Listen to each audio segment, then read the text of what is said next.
Hey guys, welcome back to World Mechanics. Our mission here at the garage, guys, is to save you as much money as we can. That's why we make these absolutely free videos.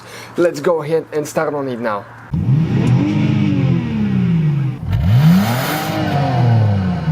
Today we're going to show you how to bleed the cooling system on a BMW, especially on an X3. We're demonstrating on BMW X3, so stay with us to see how we're going to do that. Most of the BMWs will be that way.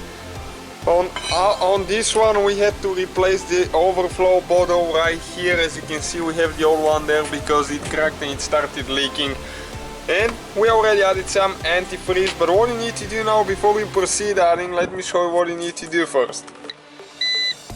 Okay, you need to go inside the vehicle, you need to turn the key to the second position right before you start the car. 1, 2, okay, and you can see all the lights on.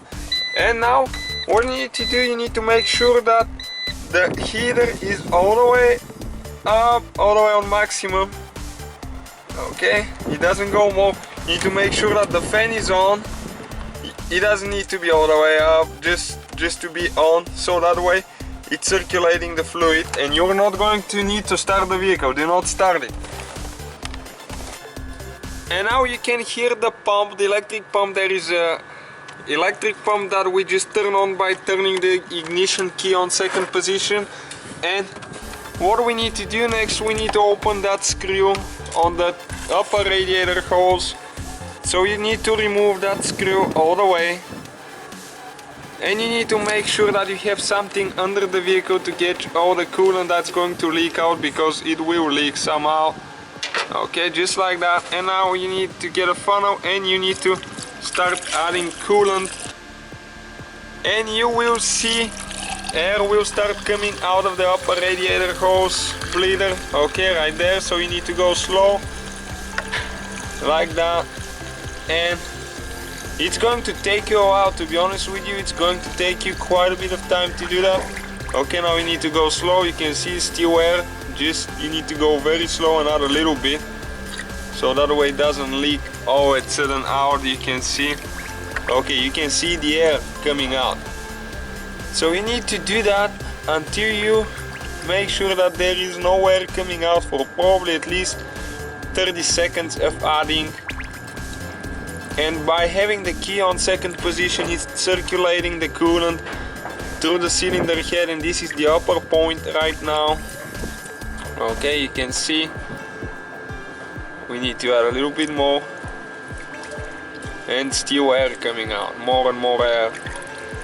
You can see, you think it stops, but it doesn't.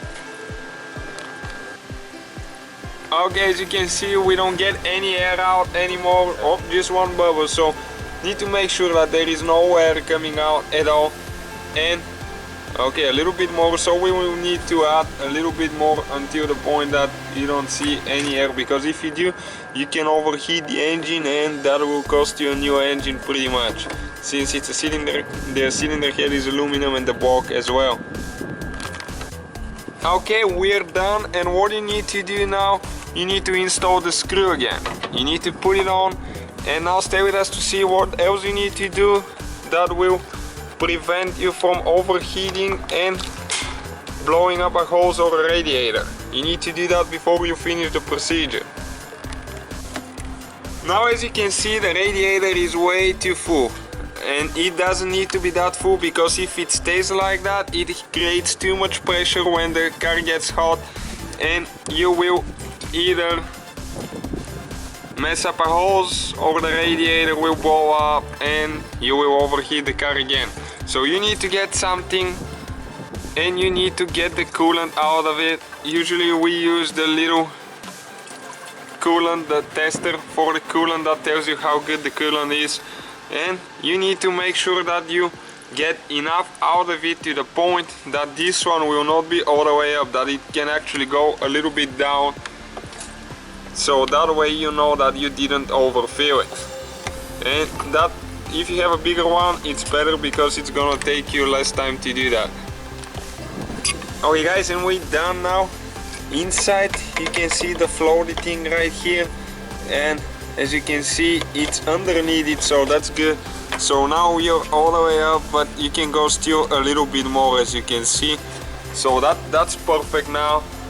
And you need to run the car, let it cool, and check the same procedure again and make sure that your level is good, because it might take a little bit more.